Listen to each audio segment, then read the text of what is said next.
In this video, I want to talk about the inverting amplifier circuit that is built using op-amps. So let's just take a look at this generic schematic of the inverting amplifier circuit. So we have this op-amp. As I said, we use usually this terminal that is on top of the op-amp as the positive VCC and the one in the bottom as the negative VCC. We have Vout here at the tipping point of this triangle, and then we have the non-inverting input and the inverting input. So these are signified with this positive sign for the non-inverting input and the negative sign with the inverting input. So if you remember from the previous video, we said that there are two important constraints that we need to always consider when we are working with op-amps that are in their linear region of operation. So do you remember what were those constraints? So the first one was Vp equals Vn. So the voltage at the non-inverting input is the same as the voltage at the inverting input. The other one was Ip equals In equals 0. So which basically says the current that enters the op-amp from the non-inverting input equals the current that enters the op-amp from the inverting input, and that is equal to 0. So the first constraint was derived based on assumption of having a very large gain for the op-amp, and because of the large gain for the op-amp, if we want to work in the linear region, that means that the difference between Vp and Vn should be small, because Vout is basically A multiplied by Vp minus Vn, right? So that is the general relationship for an op-amp that is not connected anywhere.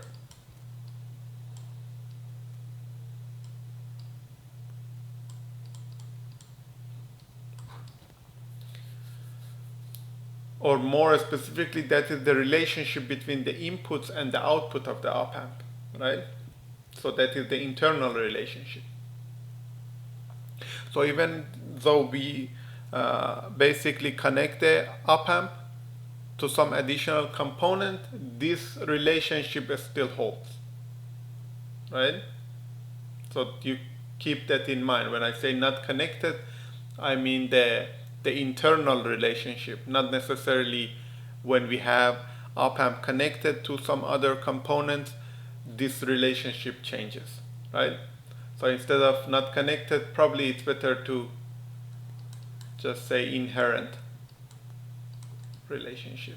So that is more accurate, right? So that was the condition from which we derive the first constraint. For the second constraint, we said that the internal resistance of the op-amp is usually very large, in the order of mega ohms. Because of that, the currents are very, very small and close to 0. So this way we were able to derive these two constraints for the op-amp. So now for this inverting amplifier, we have the op-amp here. We have the non-inverting input to be connected to the ground or the reference. So this is GND or the reference. And that is true for this one as well. And also the output voltage is measured between the output and the reference node. As for the connections to the inverting input, we have this RS resistor that is in series with this voltage source, and it is connected to the reference node. Also we have this RF or the feedback resistor that is connected between the inverting input and the output. So if you remember before, I talked about we need to have a negative feedback. So the negative feedback is basically what we have here. A portion of the signal from the output is being delivered back to the inverting input of the op-amp by this RF. So that is very important for this circuit. So if we had RF connected from V out to the inverting input, to the non-inverting input, then that circuit didn't work, right? It wouldn't be in the linear region. So now that we have this configuration, what is the relationship between the input voltage here, Vs, and the output voltage? So the answer to that is very simple. Do you remember we talked about the node voltage method many times? So the answer here is by applying the node voltage method to find the relationship between the input voltage, Vs, and the output voltage, Vo. So to do this, we write the KCL for this node. So if we write the KCL for this node, we see that we have Is entering the node. I consider it with a negative sign. We have In exiting the node. I consider it with a positive sign.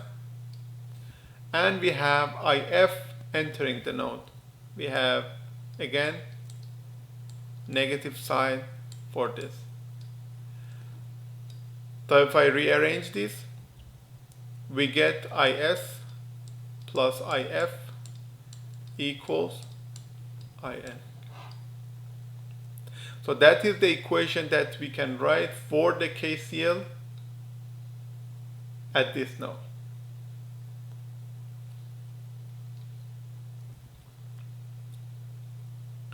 So now up until now we still haven't considered the constraint that we had.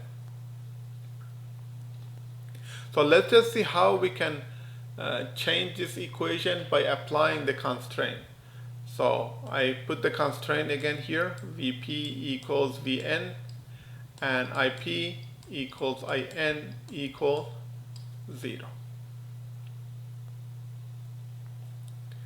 So the first constraint says that the voltage at the non-inverting input is the same as the voltage at the inverting input. So what is the voltage at the non-inverting input here? So as you can see, the non-inverting input is connected using a simple wire to the reference node. So there is no component in its path. Because of that, Vp equals 0, because there is no voltage difference between this point and this point. They are basically the same point. So since Vp is directly connected to the reference node, the non-inverting input is directly connected to the reference node, Vp is equal to 0. So from the first constraint, we know that Vn, which is equal to Vp, equals to 0 as well.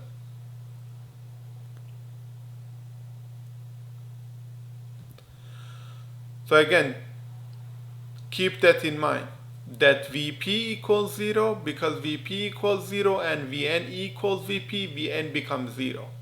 If Vp was anything other than 0, right, then Vn would be that value, not necessarily 0. So keep that distinction between the conclusion that we have here based on the first constraint and the second constraint in mind. So now, based on this, how can we calculate Is and If? So for Is, we have this resistor that is in series with this voltage source. So basically here, we have the reference node again, based on the first constraint. So what is the current that goes through IS? So given this, IS is basically Vs divided by Rs. That is just a simple Ohm's law. These two are in series. It looks as if these 2 points are connected, right? So the current that goes through Rs is the voltage across it divided by the amount of resistance. What about Rf? What is the current that goes through Rf? So the current that goes through Rf is If here. And again, since this point is virtually short-circuited with the reference node, you can think of it as this point being connected here. So for If, you basically do the same thing as what you did with the Is. So we have this voltage V out across Rf, and If becomes V out or Vo over Rf using Ohm's law. So we have V out over Rf. So these are the two equations that we have. So now we use the second constraint. So the second constraint states that Ip equals In equals 0.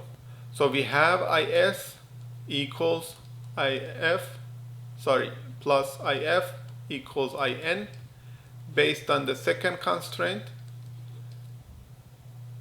That means that Is plus If equals 0. So now we have the equation for Is and If. So if I replace that, we have Vs over Rs plus Vo over Rf equals 0, which means that Vs over Rs equals negative Vo over Rf. And then finally, if I rearrange this, if I want to write the equation for Vo based on Vs, what I get is Vo equals negative Rf over Rs multiplied by Vs. So whatever value for the voltage we have here, Vs, the output Vo is going to be multiplied by this factor, negative Rf over Rs. So if Vs, let's just put some numbers to it. If we have VCC to be 20 volts, so that makes negative VCC to be negative 20 volts, right? So the positive VCC is 20 volts, the negative VCC is negative 20 volts. So that means that Vo can change between positive 20 volt and negative 20 volt. So anything in between. So now let's say Vs is 3 volts. Rf is 2 kilo ohms. And Rs is 500 ohms. So this is 2000. So now based on this equation, Vo equals negative Rf 2000 divided by Rs 500 multiplied by Vs, which is 3. So we have 2000 divided by 500, which is 4, multiplied by 3, which means that the output is negative 12 volts. So we basically amplified the input voltage, but with a negative sign, and that is why we call this the inverting amplifier.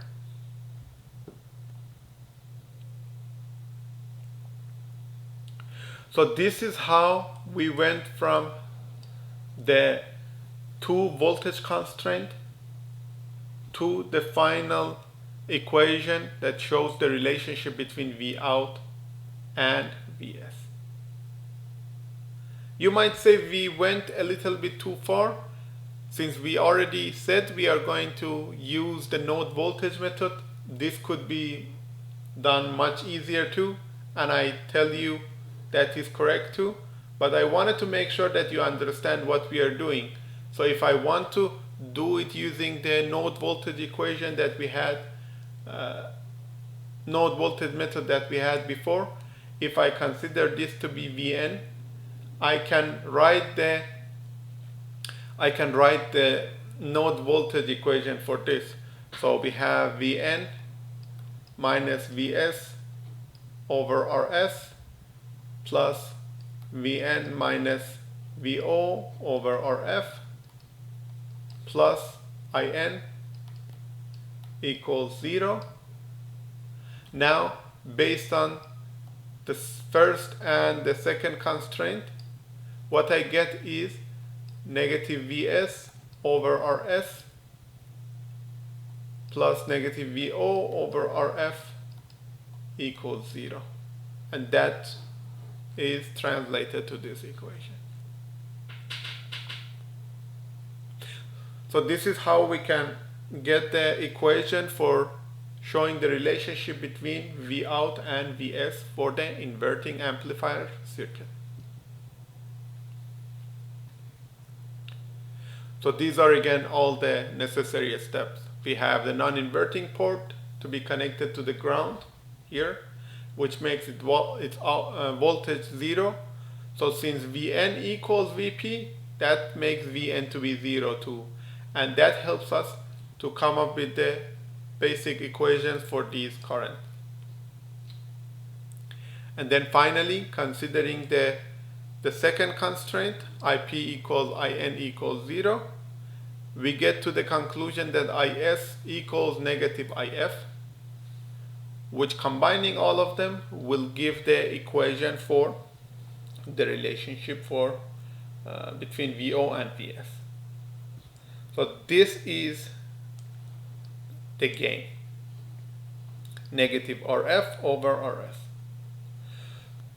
So visually speaking, negative multiplied by the feedback resistor divided by the input resistor that we have here. So in this video, we went over the analysis of the inverting amplifier circuit that is being built using an operational amplifier.